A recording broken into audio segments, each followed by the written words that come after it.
You're listening to the Marne Report. Hi, Fort Stewart and Hunter Army Airfield. Kelsey here, back with another edition of the Marne Report podcast. Today, I am joined by our special guest, Major Marc Meybaum, who is a Division Operations Planner with the 3rd Infantry Division at Fort Stewart. Today, we're going to talk about training and what to expect. Thank you so much for joining me, Major Meybaum. How are you doing today? I'm doing great. Thank you for having me. Yeah, of course. So could you share maybe a little more about your role here at Fort Stewart and the 3rd Infantry Division? Sure. On the General's Division staff, I'm in the G35 section, which is Future Operations Planning. And we take a look at generally all the training that is 90 days and longer. We ensure that 90 days and further out, and we ensure that all the planning and resourcing is lined up so that the units can go out and train effectively. Awesome. Yeah, so you're perfect for our topic today. So it's a new year here on Fort Stewart, and that means that the 3rd Infantry Division is going to be ramping up training. So what can we expect to happen here shortly? Absolutely. As we move into this quarter from January to March, you'll see an increasing amount of training going on throughout the division. It'll start here in January with the Division Support Brigade, 3DSB provider. They will go out and conduct some base defense live fires and conduct some of their training to ensure readiness and preparedness for future missions. And then we'll transition to more training amongst more of the units throughout the division as 3CAB, our Combat Aviation Brigade, conducts some aerial gunnery throughout the month of January into February.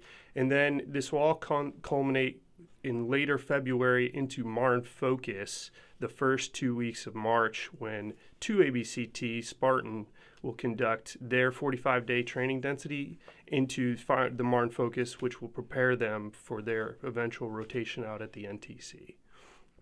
And what exactly does field training, I guess, consist of? So for the people out there who, I just hear the word training, how would you summate what training means? Sure. So when the units go out to training, they will practice on a variety of tasks they are required to ensure their readiness for missions. For units such as the tankers or those on a Bradley crewman, they'll conduct gunnery, which is learning how to operate and fire the vehicle effectively.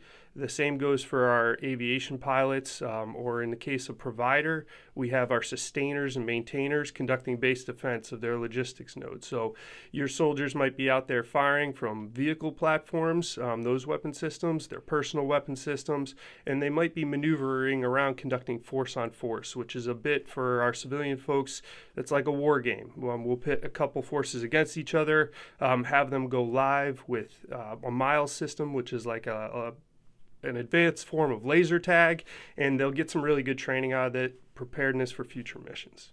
Yeah, so really kind of more of a live scenario training instead of just in a simulator or day-to-day operations. Absolutely. There's a lot of benefit to being out in the elements, operating the actual vehicles, going against a live opponent, or in this case, instead of an enemy, you're going against friendly forces, but you get a really good sense of what it's like to operate in real life.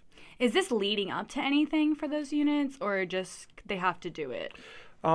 Units generally have to do this at all times. We're always ready here in the 3rd Infantry Division, ready to deploy at a moment's notice as a part of the 18th Airborne Corps. However, these units will eventually be on a road to future deployments. We know they will go to the National Training Center some point in the future, and then wherever our nation needs us, they will be ready at any time. And so you said that it will run from January to March.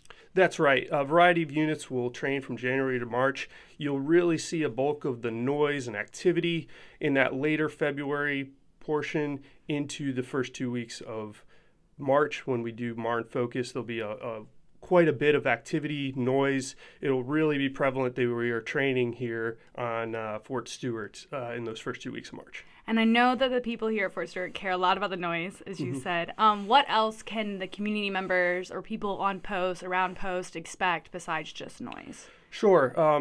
In addition to the noise from tanks firing, artillery firing, you will see increased traffic across those routes that kind of cut through the training areas. We have 119 and 144.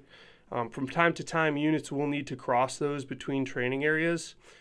We just ask that during this period that folks are aware that units could be crossing because these are large vehicles, can be hard to see at night or if there's fog, and then they can leave behind some dirt, which we do clean up and we get that out of the roadway. However, during that process, folks are in the roadway.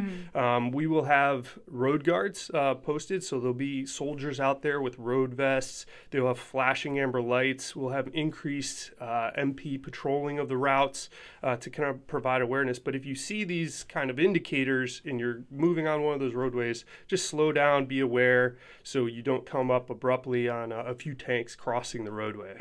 Yeah, that will be quite a stir on your morning commute, I guess. That's right. Is there any other ways it'll impact the community, or kind of what do you ask of the community during this time? Well, obviously the noise during nighttime hours when it's quiet, it's cold, and that noise really travels, that will impact the community. We talked about the roadway a little bit, but just for those folks who are plugged into Fort Stewart or might be family members of their service members, those service members will be really unplugged during training.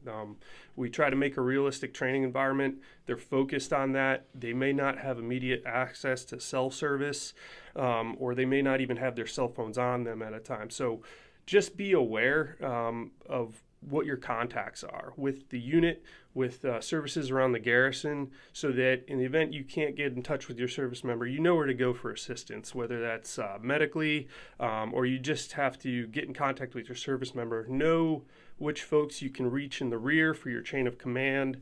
If you need to get a hold of chaplains, anything else, make sure that your family does a little bit of preparedness if you're the family member of a service member before they go out to that 45-day training density. That's really good advice. Yeah, I didn't even think about that aspect and kind of being away from all the day-to-day. I guess, is there anything else that you would like to add before we go? No, just one thing, and that the way we have set this up in the 3rd Infantry Division is we have these brief periods, might not seem brief, 45 days is quite long, but we have these periods when we are really training hard. We pull out of the garrison, we go out to the training area with our units, and we train hard and we focus on training. And that allows us to come back into garrison at the conclusion of training and implement the Marne Standard Duty Day, get soldiers home on time, be with their families, and kind of establish a normal livelihood. It will be different as they move out to training, but that's on purpose. So we try to give that predictability. So when folks are wondering why they're gone for 45 days in the field, it's to kind of centralize that. So you have some predictability, the soldier can focus on training and then return and, be with their families at the conclusion. Of course, yeah. Well, I know I learned a lot, and I hope our audience did too. To stay up to date on training notifications, please follow us on social media or check out the Fort Stewart website. Thank you, Major Meybaum, for joining me. It's been an absolute pleasure talking to you. I'm Kelsey Stieber, and that concludes this episode of the Marne Report. See you next week. The Digital Garrison app is your one-stop source for all things Fort Stewart Hunter Army Airfield. With the DG at your fingertips, you'll never miss out on upcoming events, installation updates, facility and gate information, weather, shopping, and so much more. Digital Garrison is free from your phone's app store. Download today.